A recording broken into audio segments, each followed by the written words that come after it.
Mesdames, Messieurs, bonsoir et bienvenue aux informations. À l'instar de la communauté internationale, notre pays a célébré ce 13 février la Journée mondiale de la radio, un médium capable d'atteindre le plus grand nombre de personnes dans le monde et c'est là le plus rapidement possible. Kafouné Bachili et Seydou Niaré nous font le point. C'est en 2012 que l'Organisation des Nations Unies pour l'éducation, la science et la culture a appelé à célébrer chaque 13 février la Journée mondiale de la radio. Objectif, sensibiliser le monde entier que la radio peut être un instrument de taille pour l'éducation et la liberté d'expression, facilement accessible par son faible coût. La Journée de la radio. Bon, on parle de la Journée de la radio en tant que radiodiffusion. Il faut faire l'année parce que la radio, c'est l'abréviation de radiodiffusion. Pour que les gens puissent comprendre, il y a 3 sortes de radio. Mais le tout concourt à un but final, la transmission du son, des vibrations en son. La radio, c'est quoi? La radio, on est en train de parler, on diffuse. La radio que le diffuse à partir des moyens des satellites pour qu'on puisse nous recevoir. Et les auditeurs qui nous reçoivent nous écoutent à travers un petit poste qu'on appelle la radio, le poste récepteur. Donc la radio, c'est quoi? C'est un émetteur et un récepteur. À l'intérieur, la médiane, c'est les auditeurs. Donc, on émet à partir d'un lieu, on est reçu à partir de notre lieu, grâce à un autre moyen qu'on appelle le poste récepteur radio. Donc, la radio, c'est une chaîne. Mais c'est un moyen de communication, c'est un média ancien, un média connu, rapide, chaud et très mobilisateur et d'une large diffusion. La radio reste aujourd'hui le moyen le plus dynamique, le plus réactif et le plus attractif qui existe, suivant les constantes évolutions des usages et comportements des citoyens. Elle reste apte à rassembler les différentes communautés et encourager un dialogue construit et tolérant. Je crois que la radio, d'abord, c'est un outil précieux de communication, de sensibilisation, d'éducation, mais aussi de formation. Et quand on parle un peu de la radio, je crois que c'est un média de proximité, d'instantané. Parce que à travers la radio, on peut informer directement sur une situation donnée. Alors que dans les autres presses, vraiment, il faut un peu de temps pour analyser et puis pour écrire. Le thème de cette année, la radio c'est vous, met accent sur les publics en veillant à ce que leur point de vue et leur diversité soient représentés sur les ondes. À présent, l'actualité hors de nos frontières, une compilation signée Ousmane Sougouré.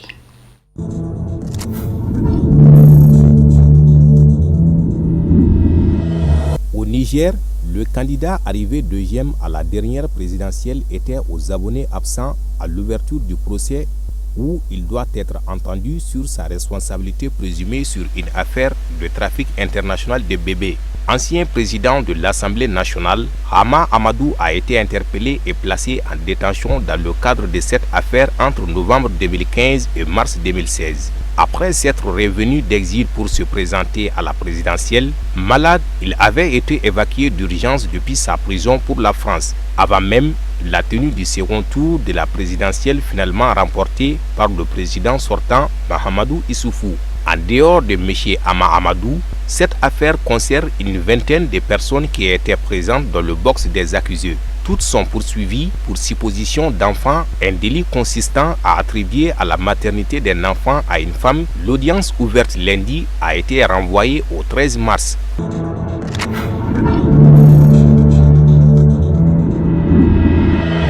Cette fois-ci, l'hypothèse de l'arrivée du président Mahamadou Bouhari semblait tellement probable que le personnel de l'aéroport d'Abuja, au centre du Nigeria, avait déroulé un tapis rouge sur la piste où devait se poser l'avion présidentiel. Mais les employés de l'aéroport et les journalistes ont attendu pour rien. Seule l'épouse du président, des retours d'un pèlerinage à la Mecque, Mahamadou Bouhari a quitté le Nigeria le 19 janvier dernier pour le Royaume-Uni où il devait effectuer des examens de santé de routine. Mais dimanche soir, son cabinet a annoncé qu'il prolongerait son séjour à Londres sur recommandation de ses médecins. Alors que sa santé faisait déjà l'objet de questions avant son entrée en fonction en mai 2015, le gouvernement nigérien a peine à convaincre que le président se porte bien et a même dû démentir à plusieurs reprises des rumeurs persistantes selon lesquelles il serait gravement malade.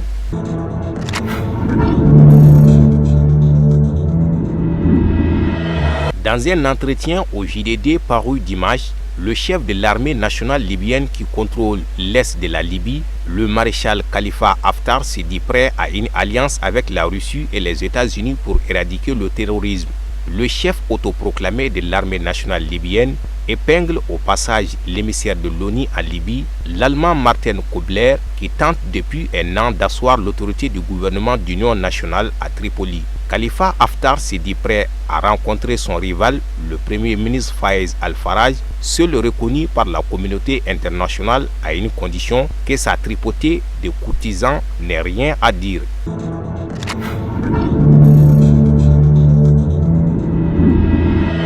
Sept représentants syndicaux des médecins kenyans ont été écroués lundi. Après avoir été condamnés à 1 mois de prison pour leur rôle dans une grève qui paralyse les hôpitaux publics du pays depuis 6 semaines, les syndicalistes ont, sitôt le jugement prononcé, été menottés et conduits en prison. En passant parmi les partisans rassemblés devant le tribunal, pancarte en main, la grève qui a démarré le 5 décembre dans les hôpitaux publics a de lourdes conséquences pour les malades dont certains sont dirigés vers les cliniques privées, trop chères pour la majorité de la population.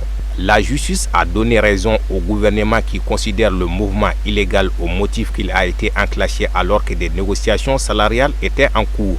Les quelques 5000 médecins du secteur public ont fait valoir que leur revendication principale, une multiplication de leur salaire par 4, figurait dans un accord de négociation collective signé en 2013, mais qui n'a jamais été appliqué. Ils ont déjà rejeté une proposition du gouvernement d'augmenter de 40% leur salaire selon les syndicats.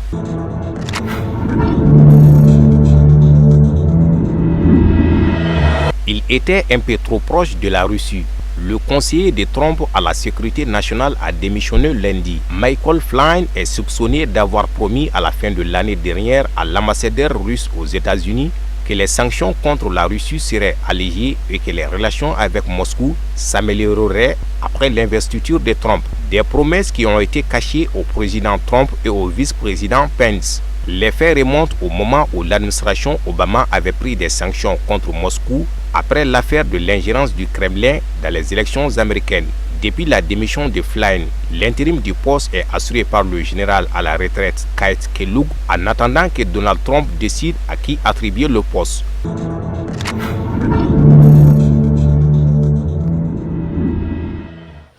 Dans la page santé d'aujourd'hui, nous nous intéressons à la diarrhée. Elle se caractérise par des selles de consistance liquide ou molle, plus volumineuses et nombreuses qu'à l'habitude. Tata Touré et Mohamed Sidibé nous en disent plus sur le symptôme.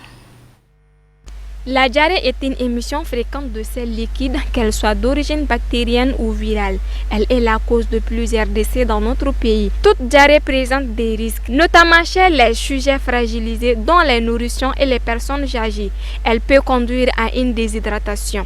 La plupart des cas de diarrhée sont liés à l'absence d'hygiène. Pour prévenir cette maladie, il faut la mobilisation et la sensibilisation dans toutes les directions. La diarrhée est une maladie très grave à conséquences multiples. Elle est très grave surtout chez les enfants. Elle se manifeste par des selles trop fréquentes et trop liquides. Comment reconnaître les signes graves de la diarrhée? Elles sont nombreuses. Ce sont la soif, l'hypotonie, les somnolences, les plis de déshydratation, etc., etc. Le traitement de base, c'est la réhydratation du patient à temps. Encore faudra-t-il qu'il se rende à l'hôpital ou dans un centre de santé le plus proche. La diarrhée peut avoir des conséquences si elle est mal diagnostiquée. La prise en charge du patient s'avère nécessaire vu la particularité de la maladie. Une fois que la diarrhée attrape un enfant, qu'est-ce qu'il faut faire? Il faut rapidement l'amener au centre de santé le plus proche. Et c'est aux médecins, aux agents de santé d'évaluer l'enfant, d'évaluer la gravité de la diarrhée et donner des traitements appropriés pour la diarrhée. Il se peut qu'ils vont hospitaliser l'enfant en fonction de ce qu'ils ont vu. Il se peut qu'ils vont se limiter au traitement par voie orale. cela dépend de la gravité de la diarrhée. Mais ce que je peux dire, c'est que la plupart de ces diarrhées sont liées au manque d'hygiène. Et donc pour la prévention, il faut que nous nous appliquions pour réduire en tout cas les décès qui sont cause de ces diarrhées. C'est seule la propriété qui peut faire de telle sorte qu'on va diminuer la morbidité de la diarrhée et la mortalité de la diarrhée. Actuellement, il y a un vaccin contre certains types de virus, qui est le rotavirus. Donc, je demande à tous les parents d'amener leurs enfants pour qu'ils bénéficient de ces vaccins. Ça sera un plus dans la réduction de la diarrhée et donc dans la réduction de la mortalité liée au diarrhée. Le traitement est basé sur la réhydratation. En fonction du degré, la réhydratation peut être par voie orale ou par perfusion. Et en fonction de l'étiologie, en ce moment, on est appelé à prescrire ou à ne pas prescrire des antibiotiques. À cela, il faut associer les mesures d'accompagnement. Par exemple, si l'enfant vomit, il faut donner quelque chose pour arrêter le vomissement. S'il y a la fièvre, mettre des médicaments pour arrêter la fièvre, etc., etc. Mais le traitement de base, c'est la réhydratation. Parce que la première conséquence, c'est la déshydratation.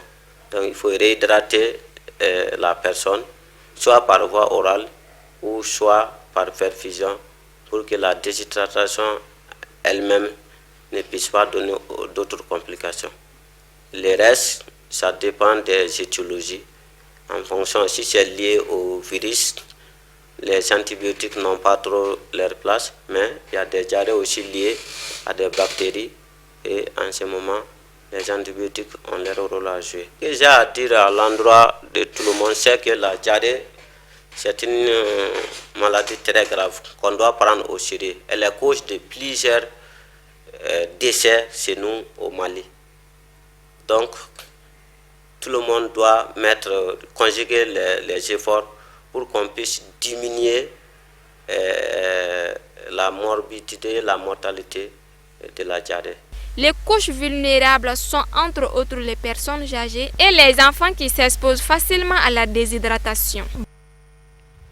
Voilà, fin de ce flash. Merci de l'avoir suivi. Excellente suite de programme.